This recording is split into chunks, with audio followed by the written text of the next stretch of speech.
Hello, everyone. Welcome back to the Lingova channel. I'm Emily. And hello, everyone. I'm James. It is fantastic to be here with you all again.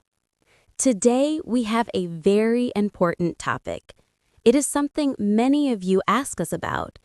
We're going to talk about English at work.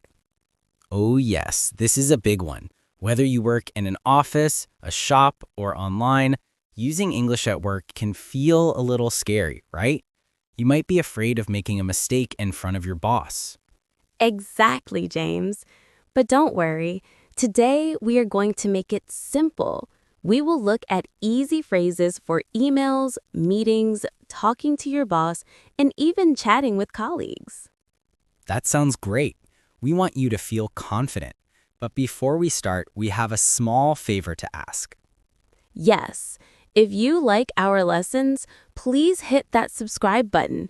It really helps us create more free English lessons for you. And give us a like if you are ready to improve your business English. Also, tell us in the comments, what is your job? We would love to know.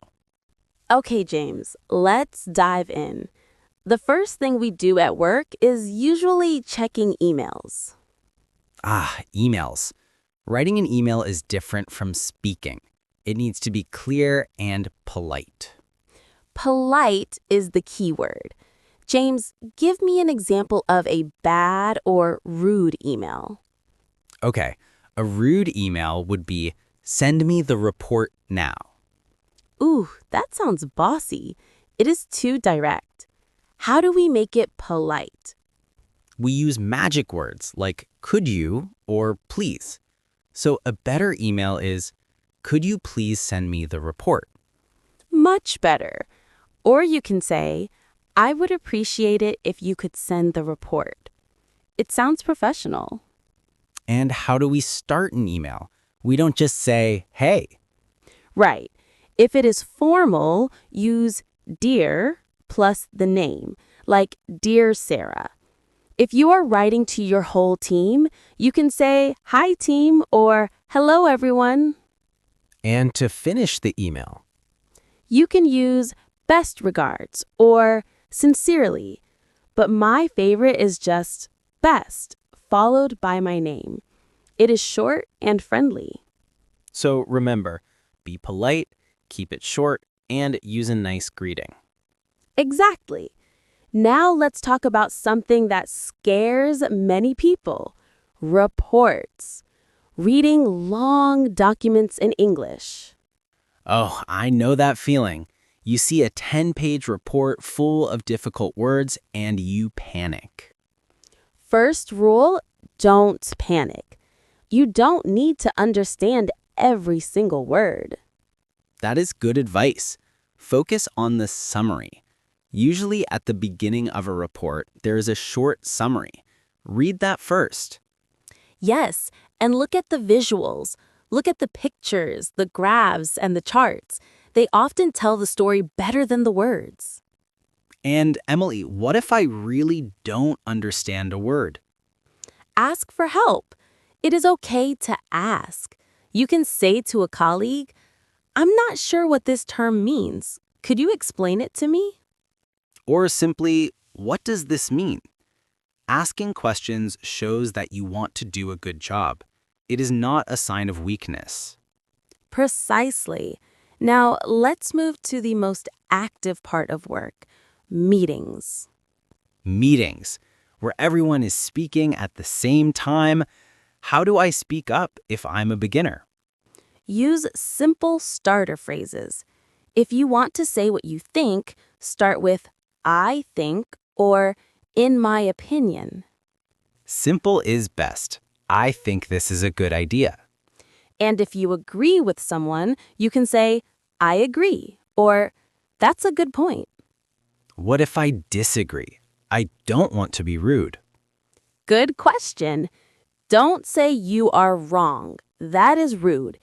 Instead say, I see your point, but I think, or I have a different idea. I see your point, but that is a very useful phrase. It shows respect. And James, sometimes people speak too fast in meetings. What should our listeners do? You must ask them to clarify. You can say, "Sorry, could you repeat that?" Or, "Could you explain that again, please?" Never be afraid to say you didn't hear. It is better to ask than to pretend you understand. Now, Emily, many companies have daily stand-ups or quick morning meetings. You have to say what you did. What is the formula for this? It is a simple three-step formula. The past, what did you do yesterday? The future, what will you do today? And the problems, do you need help? Okay, let's role play this. I'm a web designer. Step 1, past. Yesterday, I finished the design for the homepage. Step 2, future. I'm going to work on the logo. And step 3, do you have a problem? Yes, I am waiting for feedback from the manager. Perfect. I finished, I am going to, I am waiting for. Easy grammar for everyone. I love that formula. It keeps it organized. Now, what about talking to the big boss, the one-on-one meeting? This is where you talk about your performance. You need to be confident. If you did a good job, say it. You can say, I finished the project, or I met the deadline.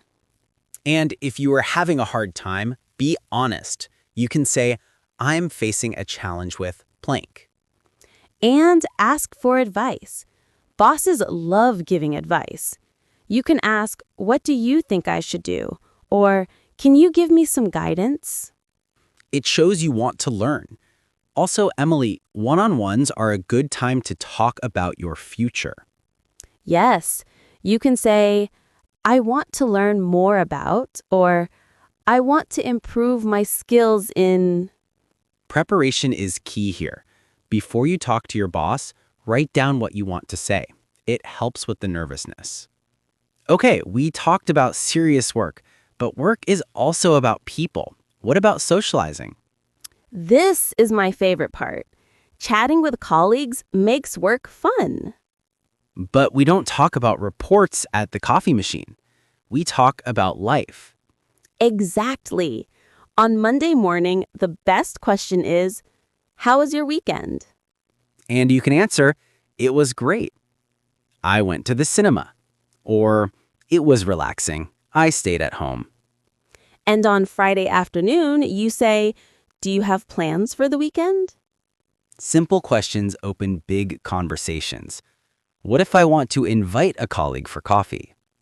You can say, do you want to grab a coffee? Grab a coffee is a very natural phrase. Or for lunch, let's go for lunch.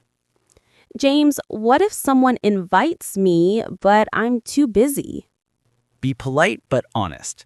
Say, I would love to, but I have a lot of work right now. Maybe next time. Maybe next time is a great phrase. It means, no, but let's do it later. And finally, at the end of the day, how do we say goodbye? Don't just walk out. Say, have a good evening, or see you tomorrow. Or on Friday, have a great weekend. It leaves a positive feeling. So, Emily, we have covered a lot today. Emails, reports, meetings, daily updates, boss talks, and coffee chats. Yes, and the most important thing to remember is English is a tool. It helps you work. It doesn't have to be perfect. Exactly. Your colleagues want to understand your ideas. They don't care if your grammar is 100% perfect. So speak up. Use these simple phrases. Try to use one new phrase from today's lesson tomorrow at work. Just one. That is a great challenge. Well, that brings us to the end of this episode. Thank you so much for listening to Lingova channel. We really appreciate you spending your time with us. If you found this useful, please share this video with a friend or colleague. And don't forget to subscribe and leave a comment. Tell us, what is the hardest thing about English at work for you? Writing emails or speaking in meetings? We read all your comments. Thank you again, everyone. Good luck at work. See you in the next episode. Bye for now. Take care. Have a great day.